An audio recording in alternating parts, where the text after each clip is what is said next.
সম্প্রতি অদ্ভুত এক সারি আলোর বিন্দু দেখা গিয়েছিল বাংলাদেশের আকাশে। এগুলো আসলে ছিল ধনকুবের ইলন মাস্কের প্রতিষ্ঠান স্টারলিংক স্যাটেলাইটের লম্বা বহর, যাকে বলা হয় স্টারলিংক স্যাটেলাইট ট্রেন।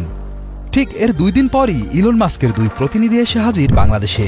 গুঞ্জন শোনা যাচ্ছে এই স্যাটেলাইট দিয়ে বাংলাদেশে উচ্চগতির আনলিমিটেড ইন্টারনেট সেবা দিতে চাচ্ছে ইলন মাস্ক।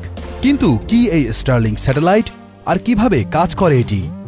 কেনই বা বাংলাদেশের আকাশে এই স্যাটেলাইটের বহর? বিশ্বব্যাপী উচ্চগতির আনলিমিটেড ইন্টারনেট সেবা দেওয়ার লক্ষ্যে স্পেস এক্সের প্রতিষ্ঠাতা ইলন মাস্ক চালু করেন স্টারলিংক স্যাটেলাইট। স্টারলিংক একটি বা 2টি স্যাটেলাইট নয়, কয়েক হাজার স্যাটেলাইটের এক বিশাল সিরিজ, যার লক্ষ্য বিশ্বের যে কোনো জায়গা থেকে উচ্চগতির ইন্টারনেট সেবা প্রদান করা। এই স্যাটেলাইটের মাধ্যমে ইন্টারনেট ব্যবহার করতে দরকার হয় টিভির ডিশ অ্যান্টেনার মতো একটা অ্যান্টেনা, যা নেটওয়ার্কের মাধ্যমে সরাসরি যোগাযোগ করতে পারবে স্যাটেলাইটের সাথে। এরপর ওই অ্যান্টেনা থেকে একটা কেবল দিয়ে রাউটারে লাগিয়ে দিলেই উপভোগ করা যাবে উচ্চগতির ইন্টারনেট।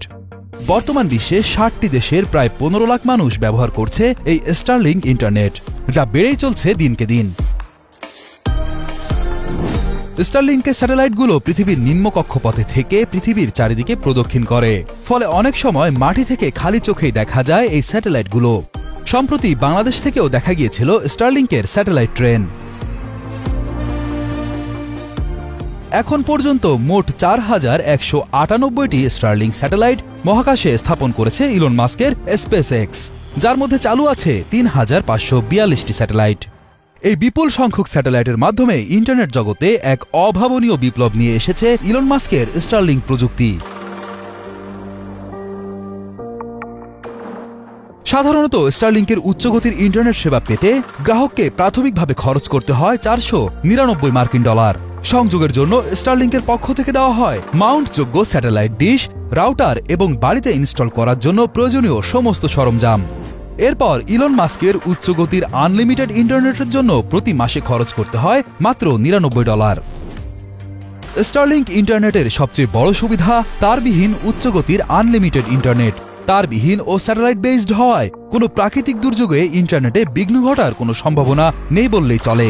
প্রচলিত ইন্টারনেট ব্যবস্থায় সাবমেরিন কেবল অথবা ইন্টারনেটের তার ছিঁড়ে ইন্টারনেট বিঘ্ন ঘটার সম্ভাবনা থাকলেও স্টারলিংকে তা নেই।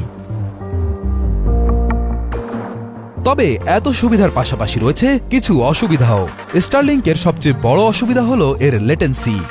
ব্যবহারকারী কম্পিউটার থেকে স্যাটেলাইট হয়ে সার্ভারে গিয়ে সেখান থেকে ফিরে আসতে প্রায় 500 মিলিসেকেন্ড সময় লেগে যায়। কিন্তু দিন দিন এই সময় কমে যাচ্ছে। ইলন মাস্ক মনে করেন এই সময় 20 মিলিসেকেন্ডেও নামিয়ে আনা সম্ভব। এছাড়াও আবহাওয়া খারাপ হলে ইন্টারনেটের গতি কমে যেতে পারে। আর একটা সমস্যা হলো দাম। আশা করা যায় সময়ের সাথে সাথে এই দামও কমে যাবে। সব মিলিয়ে ইন্টারনেট দুনিয়ায় স্টারলিংক স্যাটেলাইট প্রযুক্তি এক নতুন বিস্ময়।